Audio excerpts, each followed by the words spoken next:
Tonight on Coyote News, the Ebola virus has been making international headlines, but Vermilion doctors are more concerned about a different illness.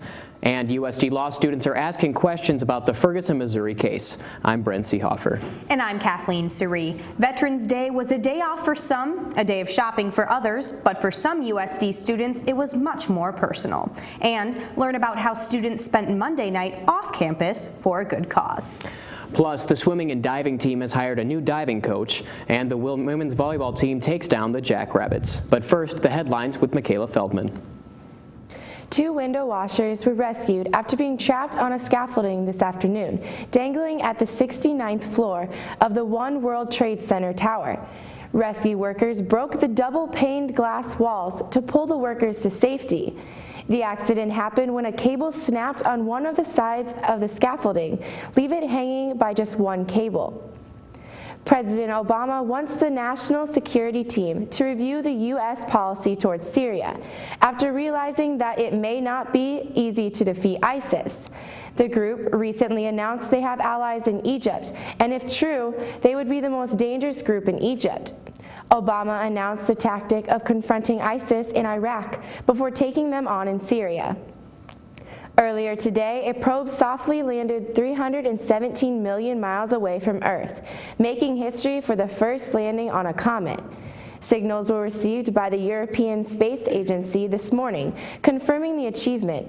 Shortly after landing, the probe tweeted its arrival. And those are your headlines. Thanks, Michaela. Although the deadly Ebola virus has been making international headlines, health officials in Vermilion say students should be aware of a different illness. Influenza season is quickly approaching, and physicians say the flu is very contagious, and it's more likely to contract this illness in South Dakota than Ebola. We really should focus on what we are more commonly going to see, and not that we shouldn't be worried about Ebola, but we need to focus on what is more common here. Scheffel says the influenza vaccination prevents an illness that can take you out of work or school for up to 10 days. She says the shot is usually covered by insurance, and people 18 years and younger get it for free. Scheffel says Sanford has put a protocol in place, and all healthcare workers have been trained in case Ebola ever comes to the area. Ferguson, Missouri made national headlines after a white officer shot and killed a black man. USD law students studied the case to figure out if there was an explanation behind the shooting. Don McRae from South Dakota Law Enforcement Training Academy told the students there are 3 reasons why police would fire at a suspect. He showed a video about deadly force used by an officer and acted out what the felon was doing. Before the session was over, students had the opportunity to ask legal questions about Ferguson and other similar cases. A grand jury will determine this month whether or not to indict Darren Wilson, the officer who shot and killed Michael Brown.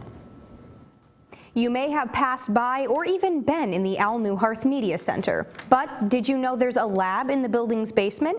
On this week's Yote Report, Nicole Griffith explains why researchers want to measure your reaction to media products. The Newharth building is home to many organizations and is used as a quick entrance to campus. But what lies in room 11 may catch people off guard. The basement is home to the psychophysiology lab, where team members meet and discuss their research. Dr. Brandon Nutting was one of 2 professors to get the lab started. It's a research lab where we look at the physiological responses to mediated messages, including the emotional responses and other types of messages, other types of responses that you have to any form of media. I had the opportunity to test my own physiological responses. The research studies would involve sitting in this chair while you are watching TV shows connected to sensors. These sensors monitor your involuntary responses. Nutting says when it comes to these reactions, such as facials and heart rate, the body can't lie, which helps get exact answers. The team is currently working to make online clinical trials for cancer research and is testing how involved someone can get while watching TV. If you're interested in participating in these studies, you can sign up through USD's SONA program. For the Yote Report, I'm Nicole Griffith. If you're interested in joining the research team, they meet Friday afternoons at 3:30 in the lab. And coming up, learn that Veterans Day means more than just getting a day off from classes. And find out how students spent their Monday night off campus for a good cause. Stay tuned.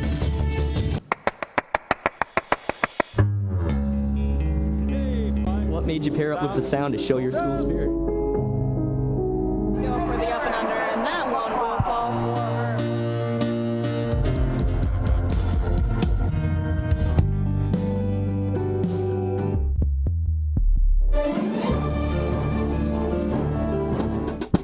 91.1 Coyote Radio.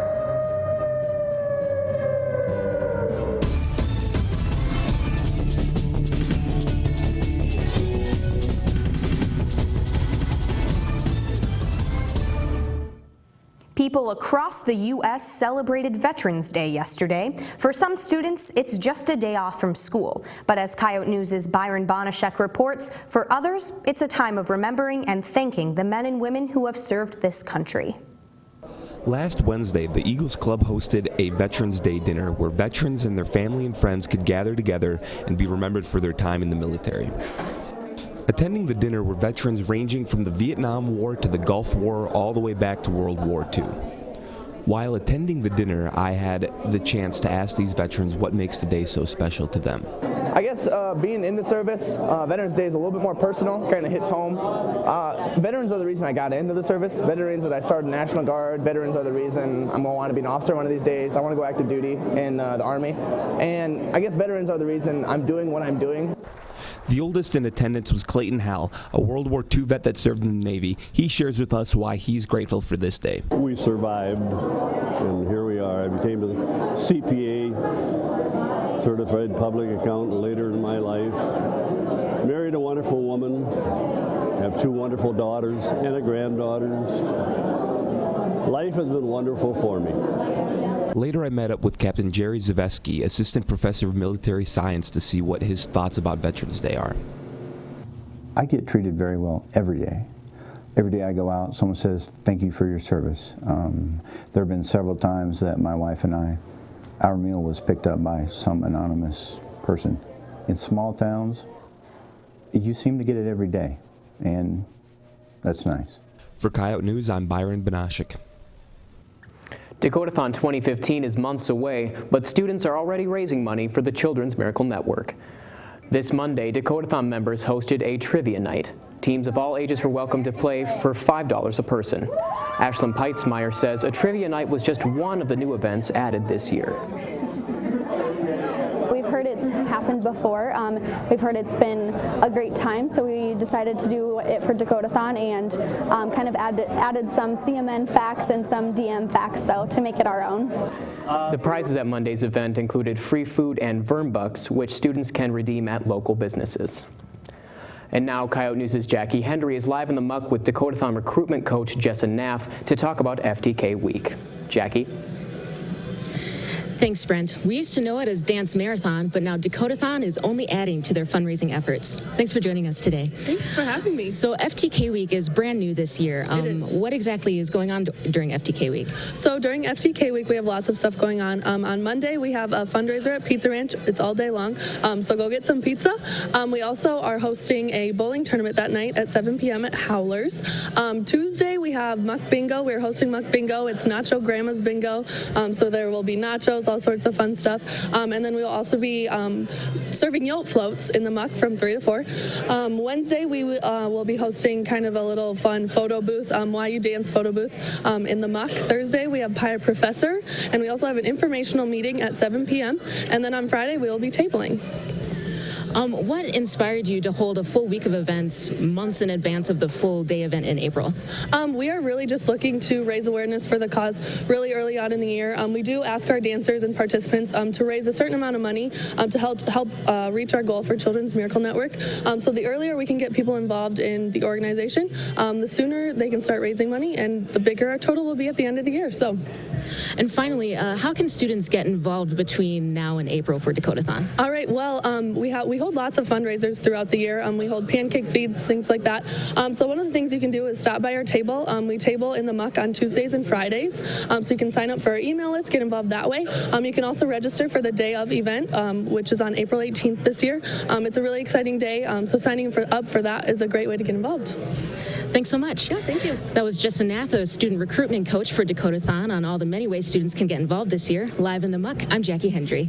Thanks, Jackie. Coming up after the break, an artist came to USD to share her work and inspiration with students, and see what fraternity performed a comedy act for kids with cancer. Stay with us.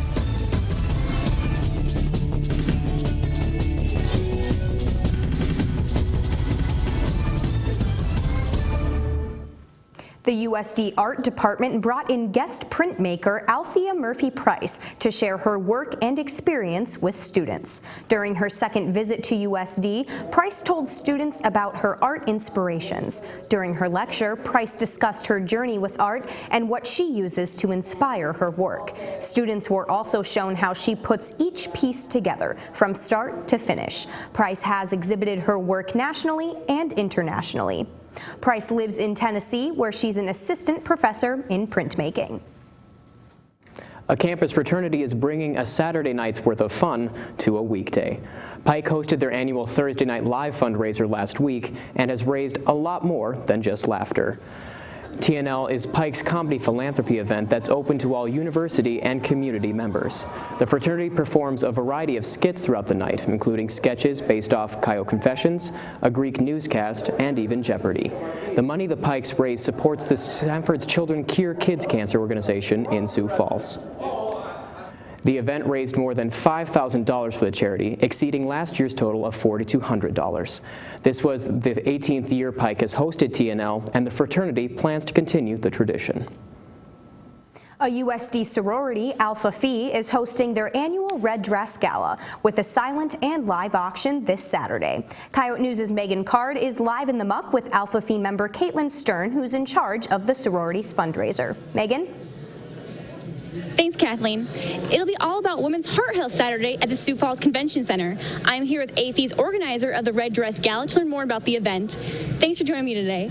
Can you tell me a little bit about kind of what elements are a part of the Red Dress Gala? Yes. The Red Dress Gala is the only formal philanthropy event on campus, and it consists of a silent and a live auction, and it's kind of a black tie affair with red accents, and all of the women in the house will wear red dresses. And what money, who are you raising it for, and how much do you hope to raise by the end of the event? By the end of the event, we hope to raise about $20,000 or a little bit over, because that's how much we raised last year.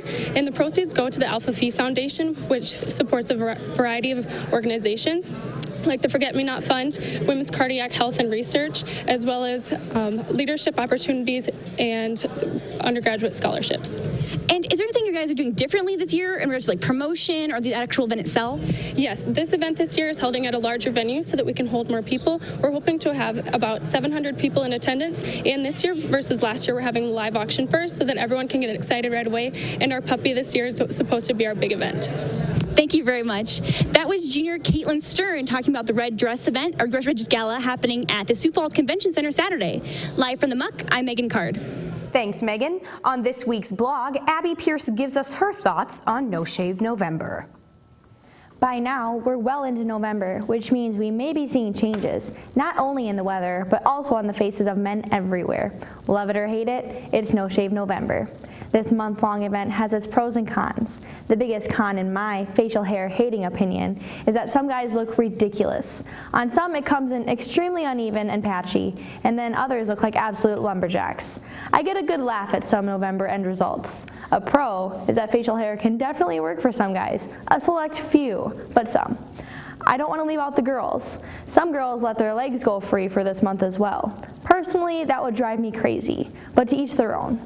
Along with saving people time and money on shaving, another benefit of No Shave November that I was unaware of until recently is raising cancer awareness by growing hair, which many cancer patients lose.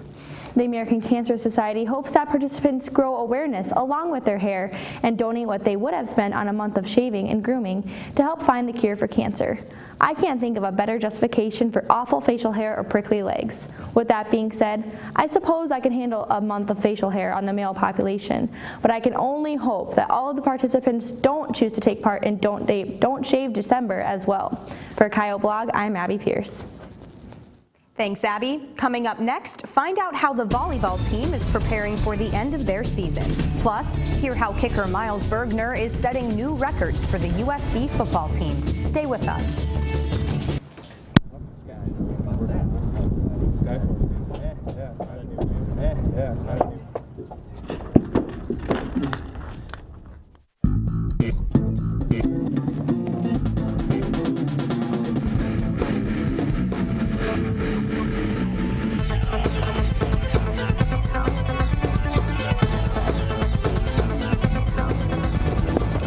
Excuse me, ma'am, what is this? Obstacle course training. It's how we prepare our staff to get you the news first. Not bad. The Blonde, first to the news, first to you.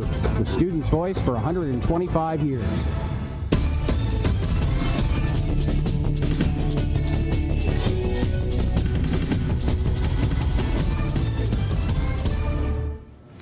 Tonight on Coyote Sports, the swimming team hires a new diving coach, and the women's volleyball team takes down the Jackrabbits. I'm Charlie Daldorf. And I'm Erica Arpan, here from the football team's most dangerous weapon this year. It may not be who you'd guess. And sports commentator Grant Boziecki talks MLB free agency. But first, the headlines. Michaela? In 5 years with the New York Jets, Mark Sanchez never had a game with 300 passing yards and 0 turnovers. But in one start with the Philadelphia Eagles, he did just that, after replacing the injured Nick Foles and helping the Eagles defeat the Carolina Panthers on Monday, 45-21. Sanchez celebrated the victory by going to 2 local Philly restaurants for some Philly cheesesteaks. Sanchez will likely start the rest of the year for the 7-2 Eagles. San Francisco 49ers linebacker Patrick Willis will miss the remainder of the season and will need surgery for his strained left big toe. The team placed him on season-ending injured reserve Tuesday. Losing Willis, a 7-time Pro Bowler, is a big blow for the 5-4 49ers. The good news is linebacker Aldon Smith back from his 9-game suspension and is expected to return this Sunday. And those are your headlines. The Coyote volleyball team is preparing for postseason play. Coyote News' Tabari Ruffin finds out more about how they're getting ready to end the regular season. Long before the ball is in the air, fans start to feel the den in the Dakota Dome, and with them comes energy. The women's volleyball team has a winning record and are 11-3 in conference play. The Coyotes have enjoyed a 16-game home win streak here in the Den. However, they know they must build off that success if they want to make a deep postseason run. Part of the formula to that success is not being complacent. Obviously, last year our season didn't end the way that we wanted it to, so we don't want to be satisfied, and we've started off the season so well, so we just want to carry it over into the conference tournament to finish off the rest of these regular season games. Head coach Leanne Williamson says there's more work to do. We are continually trying to improve. We're not satisfied. We're not okay with where we're at yet. We're going to keep pushing ourselves and keep pushing ourselves to be the best team that we can be come Sunday, come Tuesday, come next Sunday, and then going into the conference tournament as well. Home field advantage is huge for the Yotes. Back, and the fans keep coming back louder and louder every game. Makes it really tough to play in, and especially in such a small gym like this, it feels like the fans are right on top of you. So we have a great fan support system. The Coyotes extended their home game win streak to 17 last night with a win over South Dakota State. The Yotes have one home game remaining against IUPUI before the start of postseason play. For Coyote News, I'm Tabari Ruffin. On Saturday, the USD football team hosted Western Illinois, looking for their first conference win of the season.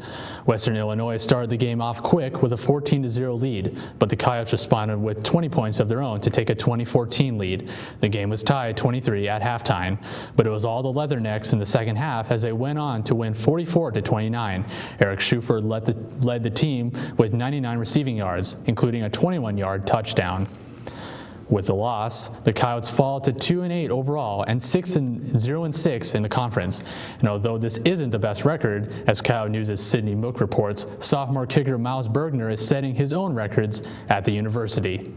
He may only be in his second season with the Coyotes, but USD already has high hopes for kicker Miles Bergner. The sophomore came to USD with an extensive resume as a high school kicker and punter, only missing one field goal his senior year. Despite missing 9 kicks last season, the Colorado native is already showing signs of improvement this year. Bergner, 16 for 16 this season, has made his last 18 field goals. That's a record that goes back to last year. However, Bergner says that he doesn't let the pressure of perfection influence him during a kick. It intensifies a little bit. I try to get out all the pressure, the feelings of pressure at the beginning of the week, like today. I just handle it in a manner where I can ease myself back into it every week. Head coach Joe Glenn says that he has enjoyed watching Bergner play the past 2 years and has hopes that he could take his talents to the next level. Every time he bombs a punt and every time he makes a field goal and an extra point, that's my favorite part. Bergner converted a career-long 50-yard field goal earlier this season, but the theater major says that relaxation is the key to success both on the stage and on the field. You have to be able to be calm in tense moments and calm in moments of pressure, and it translates out here perfectly because it's exactly what I have to do in moments of pressure. Bergner will attempt to keep his streak alive this week against Illinois State at the Dome. For Coyote News, I'm Sydney Mook. USD will play their final home game and honor the senior players this Saturday against Illinois State. Just 2 weeks into the season, the USD diving team learned their coach would be leaving for a new job. On Thursday, both the swimming and diving teams held their first conference meet of the season, and for the first time all season, the divers also had a coach. Junior Chase Testa says without a coach, each diver designed practices with techniques they wanted to work on. He says they weren't the most efficient, but they helped. We didn't know what to do, so we kind of tried to stay positive and do the best we could and make sure that we were doing the most in our practices. USD has hired Mealy Carpenter as an interim coach for the rest of the season. She previously spent time coaching in Colorado. Carpenter finished 8th at the Olympic trials in 2012. Testa says he's already enjoyed learning in the short amount of time he has with his new coach. Sophomore Grayson Herding was just named Summit League Diver of the Week for the 4th time this season and has already qualified for the NCAA Zone Championships. Sophomore Sam Shutt was named Summit League Swimmer of the Week for the 3rd time this season after winning all 6 of her individual events last week. In just 2 days, the men's and women's basketball teams will kick off the season. The men's team will open theirs on the road at Utah Valley and Stanford under the direction of a new head coach. The men will play 5 teams who made the NCAA tournament last year, including Milwaukee, NDSU, Creighton, Wofford, and Stanford. The Coyote women are looking to make it farther into postseason this year. They opened their season at Drake before heading to Kansas. They will face 2 teams who made the NCAA tournament, including North Dakota and Chattanooga. The teams will play their first home game in 2 weeks. The World Series is behind us, but baseball is still in the news. In this week's sports commentary, Grant Boziecki tells you his top 5 available free agents. It's that time of the year in baseball where bidding wars begin and the owners start digging deep into their pockets. MLB free agency. Now, here's my top 5 available free agents. Coming in at number 5 is Nelson Cruz. With his PED suspension long behind him, Cruz is going to be a hot commodity. It'll be interesting to see if the Orioles pony up and pay baseball's top home run hitter last year. Number 4, Hanley Ramirez. Ramirez slowed down in years past, but he's still a middle infielder with plenty of pop. He also has some added appeal with his potential position versatility. Number 3, James Shields. He didn't quite live up to his Big Game James nickname this postseason, but he's durable and he has a good track record. I like him because you know exactly what you're going to get. Number 2, Max Scherzer. The 2013 AL Cy Young Award winner is number 1 on most boards. He'll undoubtedly get the most money this winter, but I'd be very concerned giving this guy $20 million into his late 30s. He's an ace, that's true, but it's going to be a little risky down the line if you ask me. And my number 1 free agent, John Lester. I like Lester more simply because I think he's the better value. Still expensive, sure, don't get me wrong, but I would not be surprised to see him back in Boston. For Coyote Sports, I'm Grant Boziacki. Coming up after the break, hear what it means to be a Coyote from USC's basketball teams. Stay with us.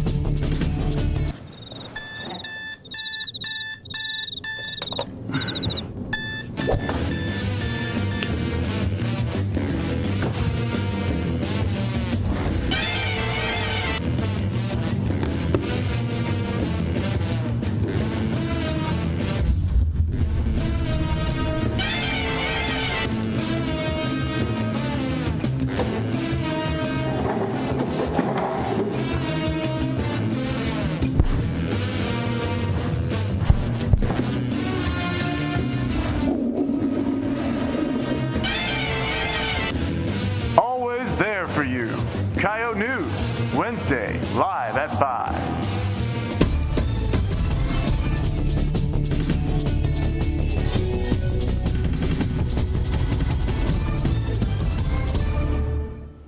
As we mentioned earlier in the newscast, some people describe the month of November as No Shave November, meaning they don't shave for the entire month. On this week's Out and About, we asked students if they plan on participating in No Shave November. I think it's more of a thing that guys do. I have the beard, I might as well sport it. Well, I'm in a sorority, so I wear dresses every Monday, so probably not. I feel like it's more awkward for girls to participate in than guys. Yes, I do, and because up until now I couldn't really grow facial hair, so... I think it's disgusting. Yes, my fiance and I have a challenge against each other. If he can do it, so can I. I still plan to shave my armpits.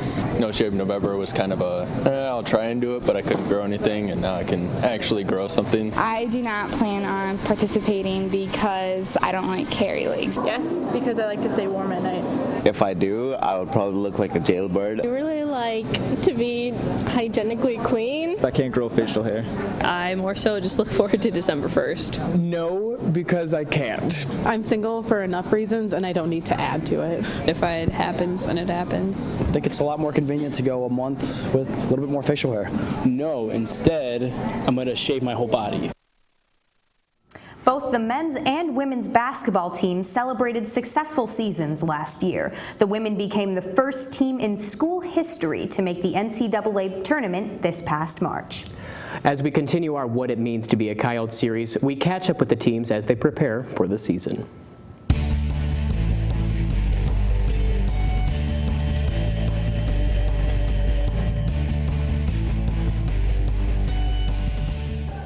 The men's and women's basketball teams know what it means to be a Coyote on and off the court. USC athletes know that it takes more, and while the men's new head coach Craig Smith adapts to the South Dakota life. It's definitely a transition. There's no more private jets when we go recruiting, and not many charter jets with the team, but it's an exciting challenge and a great place to be. Women's head coach Amy Williams is looking for another statement season. I think, the big focus for us this preseason has just, major emphasis on becoming a better defensive team. Coach Williams isn't the only one looking to improve this year. The players know this season won't be easy, but are ready for the competition. What we learn in practice, we have to carry it over to the game, always. Just coming to practice every day with one goal and one dream that is, just to do the best we can and have a great work ethic. And I think great things will happen if you give it your all. One team, one dream has become the unofficial motto for the Lady Coyotes as they hope to advance even further into the postseason. It's a special feeling and certainly something I take a lot of pride in. Having pride in knowing that you represent your team, yourself, your school, and you're kind of a role model. The men's team has had its fair share of ups and downs the past few years, but that hasn't stopped their fighting spirit. But the new coaching staff and system this building year just may be their year. I just think that University of South Dakota and being a Coyote really epitomizes class. I think everything we do is first class. I think we have great people. What it means to be a Coyote? Well, I feel like I'm going to be part of the Coyote family for the rest of my life. That's what being a Coyote is to me. Be a part of our family here at USD and support your Coyotes. A new edition of the Volant hit newsstands today. Be sure to pick up a copy and read about a lawsuit between Vermilion and Eagle Creek Software and learn about the opening of a USD holiday store in Sioux Falls. That's all for Coyote News. Don't forget to follow us on Facebook and follow us on Twitter and Instagram. Have a great night. We'll see you next time.